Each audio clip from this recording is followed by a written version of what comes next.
مدد حاصل کرو کس سے؟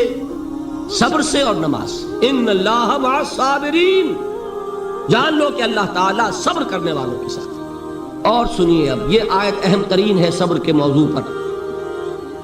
وَلَنَبْلُوَنَّكُمْ بِشَيْءٍ مِّنَ الْخَوْفِ وَالْجُوعِ وَنَقْصٍ مِّنَ الْأَمْوَالِ وَالْأَنفُسِ وَالثَّمَرَاتِ وَبَشِّرِ الصَّابِرِينَ، اور دیکھو ہم تمہیں آزمائیں گے۔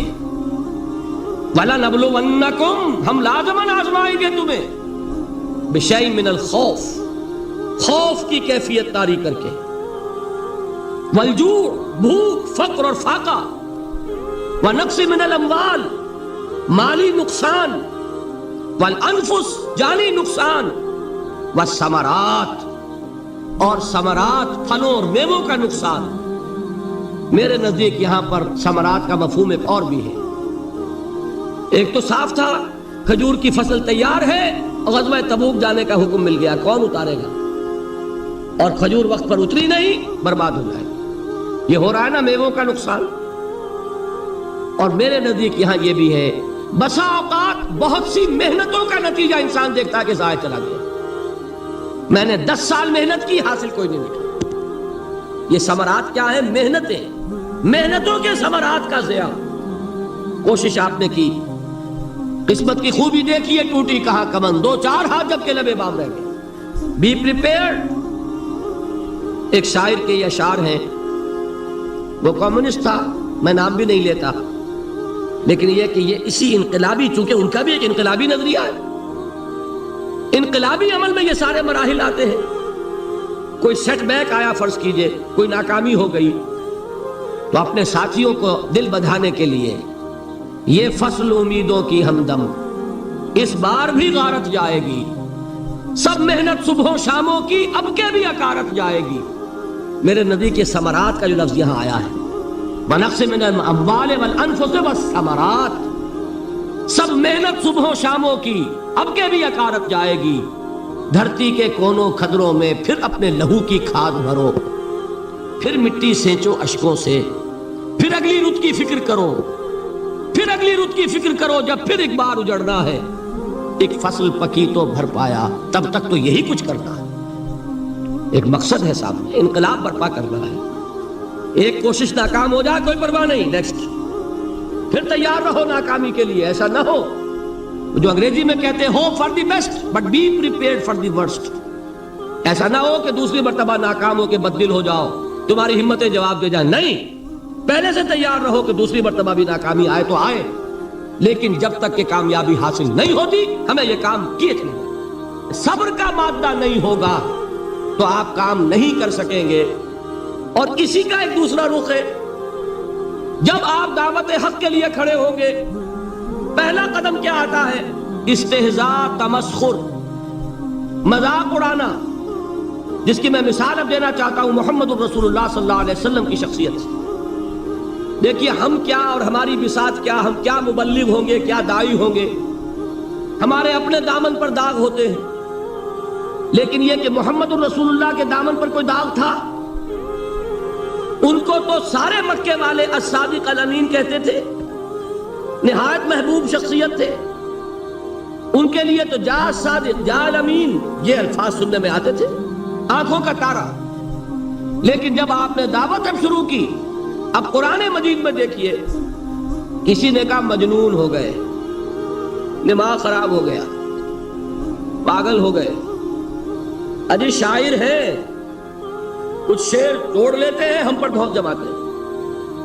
کسی نے کہا ساحر ہے، کچھ جادو سیکھ لیا۔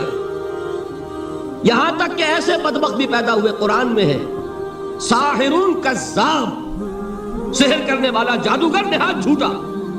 یہ الفاظ کہے جا رہے ہیں کس کی شان میں؟ محمد الرسول اللہ صلی اللہ علیہ وسلم۔ قرآن میں نقل کیا گیا، یا ایھا الذی نزل علیہ الذکر انک لمجنون۔ کبھی آپ نے اس کا ترجمہ سوچا؟ اے وہ شخص، دیکھیے تصور کیجئے، حضور جا رہے ہیں، تشریف لے جا رہے ہیں، کسی دعوت میں ہے، تبلیغ میں، یا ویسے ہی تشریف لے جا رہے ہیں، اور کوئی ایک دم گھٹا ہے لوگوں کا، ادھر سے فقرہ آتا ہے، تیر کی طرح لگتا ہے دل میں جا کر محمد کے صلی اللہ علیہ وسلم۔ اے وہ شخص جس کا یہ خیال ہے کہ اس پر کوئی ذکر نازل ہو رہا ہے، ہمارے خیال میں تو تمہارا دماغ خراب ہو گیا۔ یا ایھا الذی نزل علیہ الذکر انک لمجنون، کہا کہ نہیں کہا؟ اور یہ نہ سمجھیے کہ حضور صلی اللہ علیہ وسلم کے قلب مبارک کو تکلیف نہیں ہوتی تھی۔ میں قرآن سے ثابت کروں گا، میں کہیں کوئی کہانیاں بیان نہیں کرنا چاہتا۔ قرآن نے کہا ہے وَلَقَدْ نَعْلَمُ أَنَّكَ يَضِيقُ صَدْرُكَ بِمَا يَقُولُونَ، اے نبی ہمیں خوب معلوم ہے صلی اللہ علیہ وسلم کہ جو کچھ یہ لوگ کہہ رہے ہیں اس سے آپ کا سینہ بھجتا ہے، یہ جو گھٹن ہوتی ہے، صدمہ ہوتا ہے۔ أَنَّكَ يَضِيقُ صَدْرُكَ بِمَا يَقُولُونَ، ہمیں خوب معلوم ہے کہ جو کچھ یہ باتیں آپ کو سننی پڑ رہی ہیں، یہ کڑوی کسیلی باتیں، یہ جو فکرے چست ہو رہے ہیں، استہزاء ہو رہا ہے، تمسخر ہو رہا ہے۔ سورہ ہجر میں ہے، ایک جگہ کھڑے ہوئے لوگ قرآن کا مذاق اڑا رہے ہیں، بھائی فلاں آیت تم لے جانا، فلاں آیت میری ہوگی، اس کے ٹکڑے کر رہے ہیں، اس کے ٹکڑے حصے بکھرے کر کے قیمہ بنا کر ان آیات کا تمسخر اڑا رہے ہیں۔ ایک جگہ قرآن مجید میں مذکور ہے کہ فرشتوں کا مذاق اڑ رہا ہے، بھائی یہ دیکھو محمد نے کہا ہے صلی اللہ علیہ وسلم کہ جہنم پر تو کل 19 فرشتے ہیں، علیہا 19 قرآن میں آیت نازل ہوئی۔ ایک پہلوان کہتا بھائی 10 کو تو میں سنبھال لوں گا، باقی 9 کا تم انتظار کر لو۔ یہ باتیں آ رہی ہیں حضور کے کانوں، کلام الہی کے ساتھ کیا سلوک ہو رہا ہے، مجھ پر کیا فکرے چست کیے جا رہے ہیں، مجھ پر جس طریقے سے استہزاء اور تمسخر کا رویہ اختیار کیا گیا ہے، دل بھج رہا ہے، دل میں صدمہ ہے۔ دیکھیے سورہ نون ہے، اور میرے نزدیک یہ دوسری وحی ہے جو حضور پر نازل ہوئی ہے، اس کی ابتدائی آیات، نون والقلم وما یسطرون ما انت بنعمت ربک بمجنون وَإِنَّ لَكَ لَأَجْرًا غَيْرَ مَمْنُونٍ وَإِنَّكَ لَعَلَىٰ خُلُقٍ عَظِيمٍ فَسَتُبْصِرُ وَيُبْصِرُونَ بِأَيِّكُمُ الْمَفْتُونُ إِنَّ رَبَّكَ هُوَ يَعْلَمُ بِمَنْ ضَلَّ عَنْ سَبِيلِهِ وَهُوَ أَعْلَمُ بِالْمُهْتَدِينَ۔ نون، قسم ہے قلم کی اور جو کچھ یہ لکھتے ہیں۔ اے نبی آپ اپنے رب کی نعمت سے مجنون نہیں ہیں۔ یہ کیوں کہا جا رہا ہے؟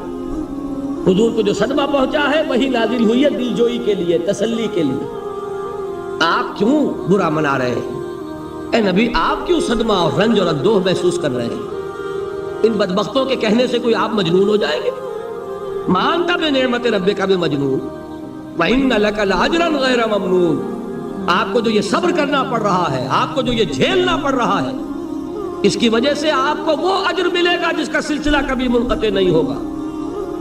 وَإِنَّكَ لَعَلَىٰ خُلُقٍ عَظِيمٍ، اور اے نبی آپ تو خلق عظیم کے حامل ہیں۔ آپ کا اخلاق، آپ کا کردار، آپ کی سیرت، آپ کی شخصیت میں طہارت، نفاست، پاکیزگی، آج تک دنیا نے کوئی پاگل، کوئی مجنون ایسا بھی دیکھا؟ یہ ساری باتیں اللہ تعالیٰ حضور کی دلجوئی کے لیے فرما رہا ہے۔ اس سے آپ اندازہ کیجئے کہ کتنا صدمہ ہوتا ہوگا۔ یہی ہے، اس ساری چیز کو جمع کیجئے تو یہ چیز کیا ہے؟ وَاصْبِرْ عَلَىٰ مَا يَقُولُونَ وَاهْجُرْهُمْ هَجْرًا جَمِيلًا، صبر کرو اے نبی، صبر کرو اے محمد صلی اللہ علیہ وسلم، جھیلو اور برداشت کرو اس پر جو یہ کہہ رہے ہیں۔ اچھی طرح نوٹ کیجئے یہ بات، ذرا سیرت ہی کا سمجھ لیجئے، آج ایک بیان ہو جائے گا۔ یوں سمجھیے جب حضور نے یہ کہا کہ مجھ پر وحی نازل ہوئی، فرشتے سے ملاقات ہوئی، تو اب وہ چہمے گوئیاں شروع ہو گئی، معلوم ہوتا دماغ خراب ہو گیا۔ دیکھیے ہم نہیں کہتے تھے یہ جا کے غار حرا میں بیٹھتے ہیں، کئی کے دن رہتے ہیں، بھوکے رہتے ہیں، وہ خشکی چڑھ گئی نا آخر۔ یہ جس طرح کی باتیں دنیا میں آج ہوتی ہیں اسی طریقہ کی باتیں ہوتی تھیں۔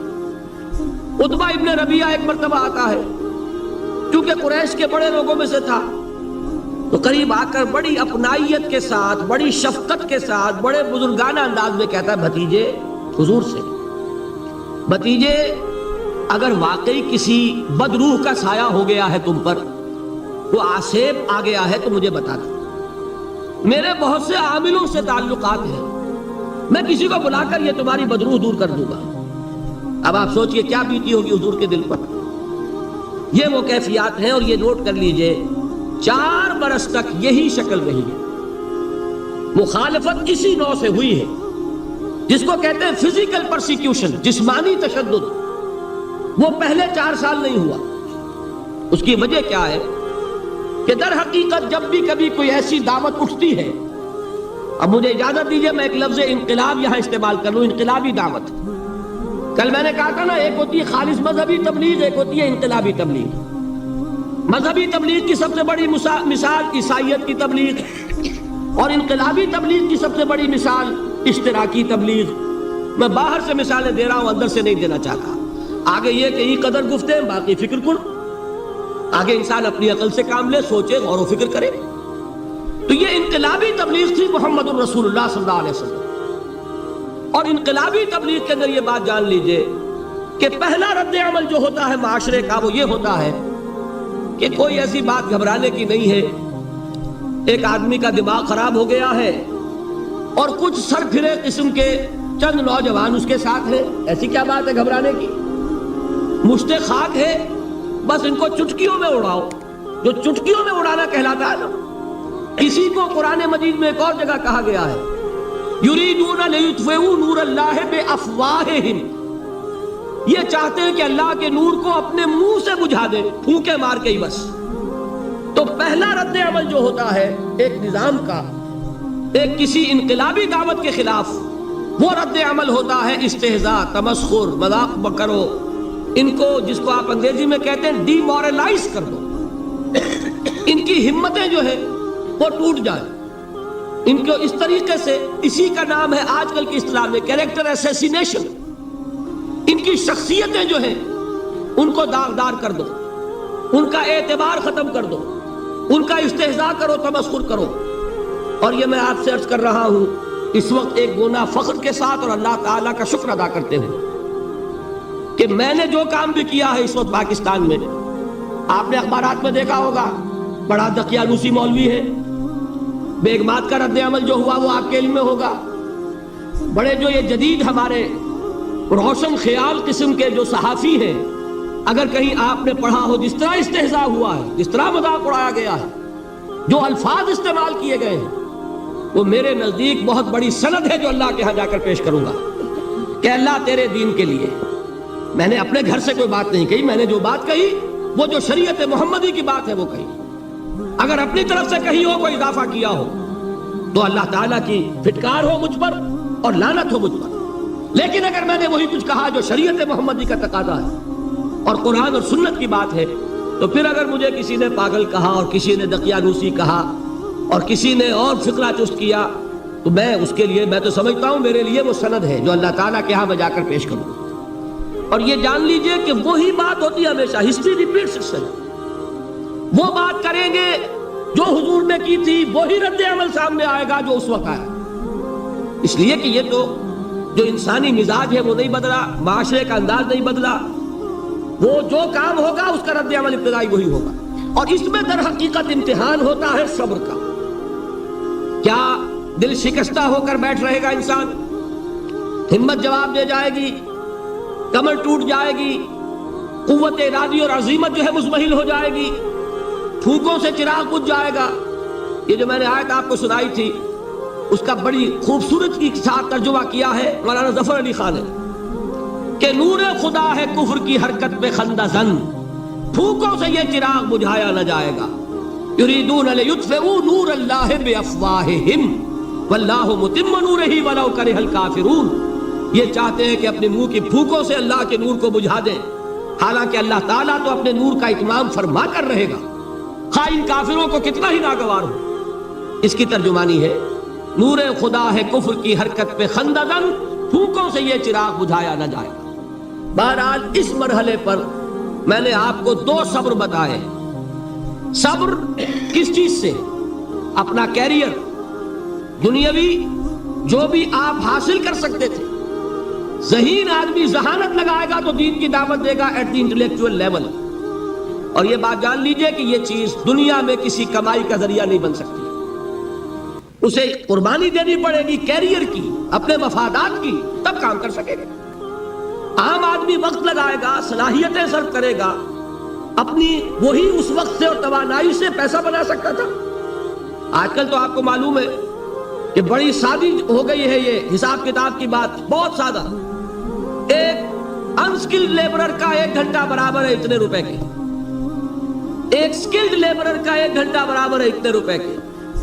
آپ تو ہر چیز کاؤنٹ کر سکتے ہیں، میئر کر سکتے ہیں. جو شخص 1 گھنٹہ لگا رہا ہے اس نے کوئی پیسہ خرچ کیا ہے؟ اسی وقت کو لگا کر وہ پیسہ بنا تھا، اسی ذہانت اور صلاحیت سے وہ کمائی کرتا. ادھر لگایا تو وہ جو کمی ہو رہی ہے اس کو برداشت کرنا، اس کو جھیلنا اور خوش دلی سے برداشت کرنا، یہ سمجھنا کہ در حقیقت یہ سب کچھ کیا ہے کہ اللہ تعالیٰ کے ہاں اس کا جو ثواب ملے گا. یہ صبر کا ایک رخ، اور استہزاء ہو، تمسخر ہو، مذاق اڑے، فقرے چست ہو، دقیانوسی کہا جائے، ریئیکشنری کہا جائے، یہ بڑے ریئیکشنری ہیں، یہ بڑے پچھلے زمانے کے لوگ ہیں، اگلے وقتوں کے ہیں یہ لوگ، انہیں کچھ نہ کہو. جو کہا جائے سنو، وَاصْبِرْ عَلَى مَا يَقُولُونَ وَاهْجُرْهُمْ هَجْرًا جَمِيلًا. اور صبر کیجئے محمد صلی اللہ علیہ وسلم. دیکھیے کوئی پہلو ایسا نہیں ہے جس میں ہمیں ہدایت قرآن مجید سے اور سیرت محمد صلی اللہ علیہ وسلم سے مل نہ جائے.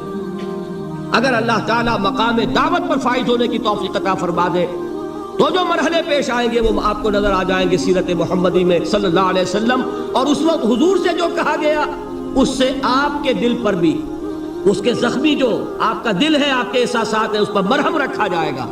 وَلَقَدْ نَعْلَمُ أَنَّكَ يَضِيقُ صَدْرُكَ بِمَا يَقُولُونَ. ہمیں خوب معلوم ہے کہ جو کچھ آج تمہیں سننا پڑ رہا ہے اس سے تمہارا سینہ بھجتا ہے، تمہیں رنج اور صدمہ ہوتا ہے. لیکن وَاصْبِرْ عَلَى مَا يَقُولُونَ، جو کچھ یہ کہہ رہے ہیں اس پر صبر کیجئے، اس کو جھیلیے اور برداشت. اچھا، اس مرحلے پر صبر کی ایک تیسری شکل ہے، اس کو بھی سمجھ لیجئے. وہ صبر ہے جو میں نے سورہ حامیم السجدہ کے حوالے سے آپ کے سامنے رکھا ہے. مقام دعوت پر جو شخص فائز ہو گیا ہو اس کے لیے یہ صبر لازم ہے کہ لوگ گالیاں دیں وہ دعائیں دیں، لوگ پتھراؤ کریں وہ پھول پیش کریں. اگر نہیں کرے گا دعوت نہیں آگے بڑھے. اچھی طرح سمجھ یہ جو قانون ہے، السن بالسن والعین بالعین، آنکھ کا بدلہ آنکھ اور دانت کے بدلے دانت اور کان کے بدلے کان، یہ قانون ہے. شریعت کا یہ قانون مقام دعوت پر نہیں چلتا. مقام دعوت کا قانون اور ہے، جھیلو، برداشت کرو، مارے کھاؤ، ہاتھ نہ اٹھاؤ. اس کا نام ہے پیسو ریزسٹنس. وہ میں نے کل کہا تھا نا کہ 3 مجھے اصطلاحات آپ کو بتانی ہے اور اس کا مفہوم. تیسرے لیول پر جب آپ آ جائیں گے اقامت دین کی جد و جہد میں، اس کے لیے پہلا صبر کیا ہے؟ صبر محض. اب میرے پاس کوئی اور لفظ نہیں ہے ترجمہ کرنے کے لیے. صبر محض سے کوئی بات شاید بہت سے حضرات کی سمجھ میں نہیں آئے گی. صرف صبر کیا معنی؟ Passive resistance. لوگ گالیاں دیں تم دعائیں دو، لوگ تمہیں مار رہے ہو تم ہاتھ مت اٹھاؤ. یہ جو پیسو ریزسٹنس ہے مقام دعوت کے لیے یہ لازم. اصل میں حضرت مسیح علیہ السلام کے جو جملے عام طور پر ہمارے ہاں مشہور ہیں، بائبل میں ہیں، ان پر ہمارے کچھ علماء فطرے چست کر دیتے ہیں کہ یہ بڑی غیر فطری تعلیم ہے. یعنی حضرت مسیح کے یہ جملے نہیں ہو سکتے، اس لیے کہ شریعت کا قانون تو یہ ہے کہ تمہارے کوئی تھپڑ مارے تو تم تھپڑ مارو. قصاص، وَلَكُمْ فِي الْقِصَاصِ حَيَاةٌ يَا أُولِي الْأَلْبَابِ، ہے کہ نہیں؟ اے ہوش مندو، قصاص میں زندگی ہے. بدلہ نہیں لوگے تو شریروں کی حوصلہ افزائی ہوگی. اس نے آج تمہارے تھپڑ مارا ہے، تم نے بدلہ نہیں لیا، کل وہ کسی اور کے لگائے گا. اس کو تو یوں سمجھیے نا کہ عادت پڑے گی. پھر معاشرے کی درستی کے لیے ضروری ہے کہ بدلہ ہو. ایک تھپڑ اس نے لگایا ہے تو تھپڑ اس کے لگے تو اس کے بھی 14 طبق روشن ہو، تاکہ کسی اور کو تھپڑ مارنے کی ضرورت اس میں نہ ہو. یہ صحیح ہے کہ معاشرے کی درستی اسی میں ہے. لیکن جو دعوت کا معاملہ ہے بالکل جدا ہے، اس کے قانون اور ہے. حضرت مسیح کے الفاظ کیا تھے یا نہیں؟ بہرحال انجیل میں یہ ہے، اور میں جو بات عرض کر رہا ہوں وہ یہ ہے کہ وہ بالکل صحیح ہے. مقام دعوت کے دوران یہی طرز عمل صحیح ہے، اور یہی طرز عمل محمد رسول اللہ نے صلی اللہ علیہ وسلم اپنے ساتھیوں کو تلقین فرمایا. وہ کیا ہے؟ وہ الفاظ جو ہے انجیل کے وہ یہ ہے کہ اگر کوئی تمہارے داہنے گال پر تھپڑ مارے بایاں بھی پیش کر. اگر کوئی تمہارا چغا لینا چاہے نالش کر کے تو تم اس کو کرتا بھی اتار کے دے دو. اگر کوئی تمہیں بیگار میں 1 کوس لے کے جانا چاہے تم 2 کوس اس کے ساتھ جاؤ. اس پر کہا گیا کہ یہ بڑی غیر فطری تعلیم ہے. یقیناً قانون کے اعتبار سے غیر فطری ہے، دعوت کے اعتبار سے یہ لازمی ہے. یہی دعوت کا یہی قانون ہے جو 12 برس تک مکے میں محمد الرسول اللہ نے نافذ کیا. صحابہ کو کیا حکم تھا؟ تمہیں کتنا ہی مارا جائے تم جواب میں کوئی کارروائی نہیں کر سکتے. نو ریزسٹنس، نو ریٹیلیشن. ریزسٹنس تو ہے، پیسو ریزسٹنس. ریزسٹنس کیا ہے؟ کہ پیچھے مت ہٹنا. وہ سارا دباؤ کیوں دے رہے تھے؟ کہ تم اپنا تعلق منقطع کرو محمد سے صلی اللہ علیہ وسلم. تم توحید کو چھوڑو، اپنے آبائی دین میں آؤ. اسی کے لیے پریشرائز کر رہے تھے نا. حضرت بلال کو مار رہا ہے امیہ ابن خلف. حضرت خباب بن الارت رضی اللہ تعالیٰ عنہ کو دہکتے ہوئے انگارے زمین میں بچھا کر اور اس کے اوپر ننگی پیٹھ لٹا دیا. آپ ذرا تصور کیجئے، ایک شخص دیکھ رہا ہے کہ دہکتے ہوئے انگارے بچھائے جا رہے ہیں، یہ میرے لیے تیار کیے جا رہے ہیں، اور پھر حکم دیا جاتا ہے کرتا اتار دو. کرتا اتار دیتا ہے. لیٹ جاؤ، لیٹ جاتا ہے. کیوں؟ بڑی غیر فطری بات ہے یہ. تو اسے ہاتھ پاؤں مارنے چاہیے. ایک آدمی ڈیسپریٹ ہو جائے تو آپ کو معلوم ہے اس کے اندر طاقت بہت آ جاتی ہے. اسے نظر آ رہا ہو کہ مجھے تو بھون دیں گے، کباب بنا دیں گے، تو اگر اسے اجازت ہو 2-4 کو مار کر مرے گا. اجازت نہیں. محمد نے ہاتھ باندھ دیے صلی اللہ علیہ وسلم. تمہیں اجازت نہیں ہاتھ اٹھانے کی. یہ بعد میں سورہ نساء میں یہ الفاظ نازل ہوئے کہ اے مسلمانوں، ایک زمانہ یہ تھا کہ تمہیں حکم تھا کفو ایدیکم، اپنے ہاتھ بندھے رکھو. You are not allowed to retaliate. ڈٹے رہو، جمے رہو، کھڑے رہو، صبر کرو، جھیلو، برداشت کرو، پیچھے نہ ہٹنا. نہ محمد کے دامن کو چھوڑنا صلی اللہ علیہ وسلم، نہ توحید کا دامن چھوڑنا، لیکن ہاتھ اٹھانے کی اجازت نہیں. بتائیے کہاں گیا قانون؟ قانون تو یہ ہے کہ بدلا لو، لیکن وہ قانون تو اس وقت نافذ ہوگا جب انقلاب آ جائے گا، اسلامی حکومت قائم ہو جائے گی، تب آئے گا نا قانون. ابھی مرحلہ ہے انقلابی عمل کا. ابھی تو انقلاب لانا ہے، اسلامی حکومت قائم کرنی ہے. اس پروسیس کے تقاضے کچھ اور ہیں. اس میں جو پہلا مرحلہ ہے وہ پیسو ریزسٹنس کا ہے صبر.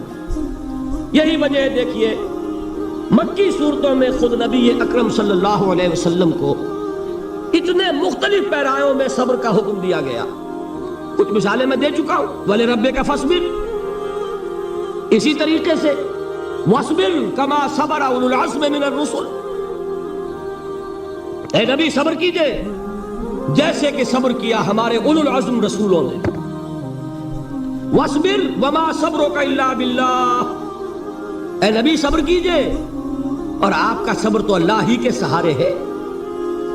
وَاصْبِرْ لِحُكْمِ رَبِّكَ، یہ سورہ نون جس کی ابتدائی آیات میں نے آپ کو سنائی، نون والقلم وما یسطرون ما انت بنعمت ربک بمجنون، اس کا اختتام کیا ہوتا ہے؟ وَاصْبِرْ لِحُكْمِ رَبِّكَ وَلَا تَكُنْ كَصَاحِبِ الْحُوتِ اذ نَادَىٰ وَهُوَ مَكْظُومٌ، اے نبی صبر کیجئے اپنے رب کے فیصلے کا، انتظار کیجئے اور اس مچھلی والے کے مانند نہ ہو جائیے.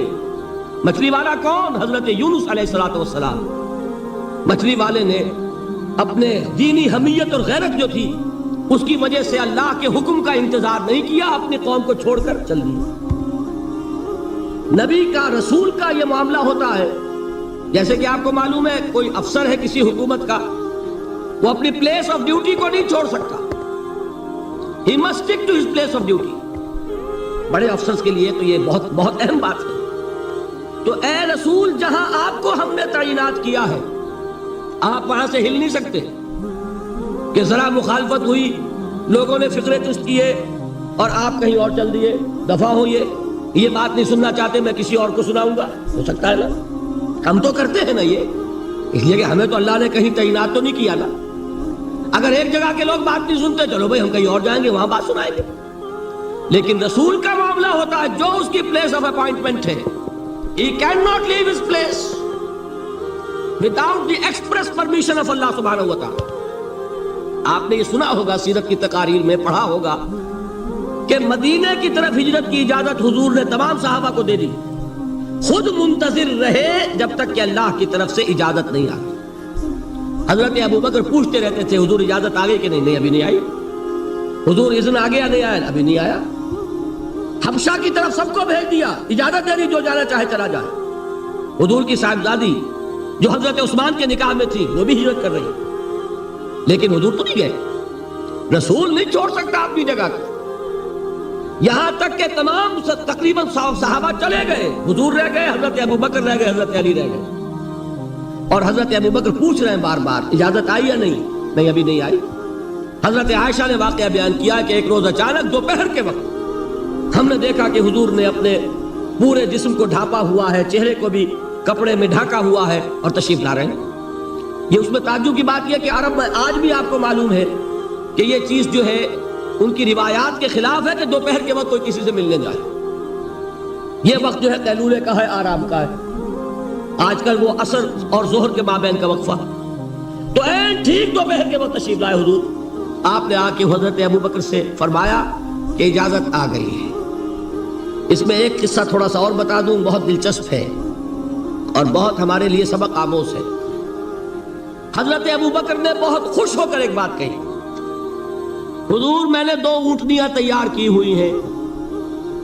یعنی اب آپ وہ تو سوچتے تھے نا شاباش ملے گی کہ میں نے تیاری کی ہوئی ہے، میں نے 2 اونٹنیوں کو خوب کھلا پلا کے فرما کیا ہوا ہے، بڑی توانا ہے تاکہ ہم تیزی کے ساتھ سفر کر سکیں۔ حضور نے توقف کیا، فرمایا ہاں ٹھیک ہے، 1 اونٹنی میں استعمال کروں گا لیکن میں اس کی قیمت ادا کروں گا۔ حضرت ابوبکر کی آنکھوں میں آنسو آ گئے، روتے ہوئے کہا حضور مجھ سے یہ مغایرت، کیا یہ جان اور مال کسی اور کے لیے ہے؟ آپ مجھ سے بھی کہہ رہے ہیں میری اونٹنی جو ہے وہ بھی بلا معاوضہ آپ قبول نہیں فرما رہے۔ یہ ہے محمد الرسول اللہ کی غیرت اور حمیت کا وقت۔ ہمارا معاملہ جو ہے دین کی دعوت و تبلیغ کے اعتبار سے بالکل کچھ مختلف بنا ہوا ہے، اسی لیے وہ عزت نہیں، وہ وقار نہیں۔ یہاں یہ حال ہے کہ حضور کے خسر ہیں، جان نثار ہیں، یار غار ہیں، سب کچھ ہیں، لیکن وہاں بھی یہ معاملہ ہے کہ ٹھیک ہے اونٹنی کی میں قیمت ادا کروں۔ بہرحال میں جو عرض کر رہا تھا وہ یہ ہے کہ چونکہ رسول کو اجازت نہیں تو فرمایا گیا وَاصْبِرْ لِحُکْمِ رَبِّكَ وَلَا تَكُنْ كَصَاحِبِ الْحُوتِ۔ دیکھنا وہ جو یونس علیہ السلام جو انہوں نے کیا تھا، اجازت آئے بغیر وہ اپنی قوم کو چھوڑ کر، وہ قوم کو چھوڑ کر کسی اور وجہ سے نہیں گئے تھے دین کی حمیت اور غیرت کی وجہ سے۔ یہ بدبخت بات سننے کو تیار نہیں ہے تو دفع ہو، میں کہیں اور جا کر اللہ کی بات کہیں سناؤں گا، لیکن اجازت کے بغیر نہیں جا سکتے۔ یہی وجہ ہے کہ پکڑ ہوئی، گرفت ہوئی اور مچھلی کے پیٹ میں رہے، وہاں وہ لا الہ الا انت سبحانک انی کنت من الظالمین، اور وہاں سے پھر اللہ تعالیٰ نے نجات دی، مچھلی نے انہیں اگل دیا ساحل کے اوپر۔ یہ ایک لمبی بات ہے، تو یہاں حضور سے کیا کہا گیا؟ صبر کی۔ اب دیکھیے ایک بات عجیب ہے، یہ ربط اپنے ذہن میں رکھیے، اللہ تو صبر کی تلقین کر رہا ہے اپنے رسول کو، اور رسول یہی تلقین کر رہے ہیں اپنے صحابہ کو، صبر کرو، جھیلو، برداشت کرو، ہاتھ مت اٹھانا، کوئی جوابی کارروائی نہیں ہوگی، بلکہ اپنے اوپر جھیلو جو کچھ جھیلنا ہے، ڈٹے رہو، پیچھے مت ہٹنا، یہ صبر ہے، لیکن ہاتھ اٹھانے کی اجازت نہیں۔ چنانچہ اب ذرا چشم تصور سے دیکھیے، ابو جہل اس نے جو بدترین روش اختیار کی، وہ ایک خاندان تھا حضرت یاسر، ان کی اہلیہ حضرت سمیہ، اور ان کے فرزند حضرت عمار رضی اللہ تعالی عنہم۔ یہ غلام نہیں تھے، حضرت سمیہ تو کنیز تھی لیکن یاسر غلام نہیں تھے۔ ان کی کہانی یہ ہے، واقعہ یہ ہے کہ یہ بہت نیک آدمی تھے یاسر، یمن کے باشندے۔ انہیں کو خواب میں بشارت ہوئی کہ نبی کا ظہور ہونے والا ہے مکے میں، جاؤ شاید ان کے قدموں تک پہنچ جاؤ۔ جیسے حضرت سلمان فارسی کی بات میں نے آپ کو بتائی، وہ تو خواب کی بشارت نہیں تھی، وہ ان کے غور و فکر کا معاملہ تھا۔ انہوں نے وہ جو آگ کی پوجا پاٹ ہے اس کو چھوڑا اور سفر کیا، اور پھر انہیں خبر دی ایک راہب نے کہ کھجوروں کی سرزمین میں آخری نبی کا ظہور ہونے والا ہے، جاؤ شاید قسمت یابی کرے۔ انہیں خواب آیا تھا، یہ یمن سے ترک وطن کر کے مکے آ گئے۔ ابو جہل کا ایک چچا تھا، بہت شریف النفس انسان، اس کے ساتھ معاہدہ کیا حلیف بن کر، اور وہ مکے میں رہنے لگے۔ اس لیے کہ یہ نوٹ کر لیجئے، مکہ اس وقت ایک قبیلے کا شہر تھا، صرف قریش۔ یا قرشی رہ سکتا تھا وہاں، یا قرشی کا حلیف۔ اگر کسی کے ساتھ اس کی، جیسے آپ کو معلوم ہے یہاں کاروبار وغیرہ کرنے میں سعودی عرب میں شراکت جو ہے وہ کسی لوکل سعودی کے ساتھ ہوگی تو آپ کر سکتے، وہ کفیل ہے، ورنہ آپ کچھ نہیں کر سکتے۔ اسی طرح کی بات وہاں تھی کہ اگر تو کسی قرشی نے آپ کو امان دی ہوئی ہے تو آپ رہ سکتے ہیں مکے میں، ورنہ نہیں۔ یا تیسرے قرشی کا غلام، غلام تو ملکیت ہی ہے اس کی، جیسے بھیڑ بکری ہے کسی قرشی کی، اسی طرح اس کے غلام ہے۔ یہ تین کیٹیگریز تھی انسانوں کی مکے میں۔ اسی کو نوٹ کیجئے کہ جو بیچارے غلام تھے وہ سب سے زیادہ ستائے گئے، اس لیے کہ غلاموں کے تو حقوق ہی کوئی نہیں تھے۔ ان کو تو اگر کوئی شخص اپنے غلام کو ذبح کر دیتا تھا تو بھی کوئی پوچھنے والا نہیں۔ بالکل ایسے ہی ہے نا، آپ کی بکری آپ نے ذبح کی، گوشت کھا لیا، کوئی آپ سے کوئی پوچھ سکتا؟ جب ملکیت ہے، آپ کی بکری آپ کی تھی، آپ نے ذبح کر دی۔ غلام آپ کی ملکیت تھا، آپ نے ختم کر دیا، کوئی اس میں جرم نہیں، کوئی باس پرس نہیں۔ یہ تھا حال غلاموں کا۔ بلال غلام تھے، ابو فقی غلام تھے، زنیرہ ایک کنیز تھی۔ ان کو جو ماریں پڑی ہیں اس کا آپ کو معلوم ہے۔ حضرت بلال کے ساتھ جو کچھ امیہ ابن خلف نے کیا، کہ جس طریقے سے کہ حیوانوں کی لاشیں جو ہے کھینچ کر گھسیٹ کر لے جائی جاتی ہیں، ان کی گردن میں رسی ڈال کر گھسیٹتے، اسی طریقے سے حضرت بلال کے گردن میں رسی ڈال کر ٹھیک دوپہر کے وقت مکے کی سنگلاخ گلیوں کے اندر گھسیٹا جاتا تھا۔ نیچے زمین جل رہی ہے توے کی طرح، اور ویسا بھی ہوتا تھا کہ چک لٹا دیا، اوپر سے وہ آگ مکے کا، کہ سورج جو ہے ذرا نوٹ کیجئے، آگ برسا رہا، نیچے زمین توے کی طرح جل رہی، اور ایک بھاری سل بھی لا کر جو ہے سر پر رکھ دی، چھاتی پر رکھ دی گئی ہے کہ آواز نہیں نکل رہی، جھاگ نکل رہے منہ سے، لیکن اس حال میں بھی احد احد احد، ایک ایک اللہ، قل هو اللہ احد، الفاظ نکلے۔ یہ ہے وہ صبر، یہ ہے وہ صبر، صبر علی الابتلاء، صبر علی الایذاء۔ یہ ابتلاء اور ایذاء پر صبر ہے، جھیلو، برداشت کرو، اس توحید پر قائم رہو، محمد کی رسالت کے اقرار کرتے رہو صلی اللہ علیہ وسلم، لیکن ہاتھ نہیں اٹھانا۔ اب میں آپ کو بتا رہا تھا یہ تو غلام تھے، یہ جو تھے یاسر، یہ حلیف تھے، غلام تو نہیں تھے نا۔ البتہ وہ ابو جہل کے چچا کی کنیز تھی یہ سمیہ، انہوں نے اجازت لے کر ان سے نکاح کر لیا، یہ تو کنیز رہیں گی۔ بیٹا جو ہوا وہ بھی ایک طرح سے، جب کنیز زیادہ ہے تو غلام ہو گیا، عمار ابن یاسر۔ وہ جو شخص تھا بہت شریف النفس ابو جہل کا چچا، وہ مر گیا۔ اب ابو جہل جو ہے اس خاندان کا سربراہ ہے، لہذا یہ تینوں جو افراد ہیں وہ اس کے رحم و کرم پر ہیں۔ یاسر کو بھی پروٹیکشن اگر ہے تو ابو جہل کی ہے، ابو جہل جو چاہے کرے، اور سمیہ تو کنیز ہے ہی، اس کا تو کوئی حق ہے ہی نہیں، جو چاہے کرے، اور عمار ان دونوں کا بیٹا ہے، لہذا بدترین معاملہ کیا ابو جہل نے ان تین افراد کے ساتھ۔ حضرت سمیہ کے ساتھ جو کچھ کیا گیا ہے آپ اس کا تصور نہیں کر سکتے۔ بالآخر جو شہید کیا حضرت سمیہ کو ایذائیں دے دے کے، سسکا سسکا کے، ان کے جسم کے نازک حصوں کو جلا کے، داغ دے کر، کہتا کیا تھا؟ ایک دفعہ کہہ دو کہ میرا جو یہ بت ہے یہ بھی الہ ہے، مان لو، میں چھوڑ دوں گا۔ تنگ آ گیا، کسی طریقے سے ایک دفعہ کہہ دو پھر میں چھوڑ دوں گا۔ لیکن یہ میاں بیوی حضرت یاسر اور حضرت سمیہ رضی اللہ تعالی عنہما، یہ ہے ثبات، یہ ہے صبر، یہ ہے استقلال، ایک مرتبہ بھی کہنے کے لیے تیار نہیں، جو چاہو کر لو، اب ہم تو اس سے پیچھے نہیں ہٹے۔ تنگ آ کر اس نے حضرت سمیہ کی تو شرمگاہ میں برچھا مارا اور شہید کیا۔ حضرت یاسر کے بارے میں ایک روایت یہ ہے، ستا ستا کے، تنگ کر کر کے، آخر کار جو ختم کیا، انہیں شہید کیا کس طرح؟ 4 سانڈ اونٹ جوان، ان سے رسے باندھے، ایک رسے سے ایک بازو باندھا، دوسرے سے دوسرا بازو باندھا، تیسرے سے ایک ٹانگ باندھی، چوتھے سے دوسری ٹانگ باندھی، اور چاروں کو دوڑایا ہے کہ جسم کے برستے ہو گئے۔ اس حال میں کیا ہو رہا تھا وہ میں بتا رہا ہوں کہ اللہ تو تاکید کر رہا ہے اپنے نبی کو، اصبر وَلِرَبِّكَ فَاصْبِرْ وَاصْبِرْ عَلَىٰ مَا يَقُولُونَ وَاصْبِرْ وَمَا صَبْرُكَ إِلَّا بِاللَّهِ وَاصْبِرْ لِحُكْمِ رَبِّكَ وَلَا تَكُنْ كَصَاحِبِ الْحُوتِ۔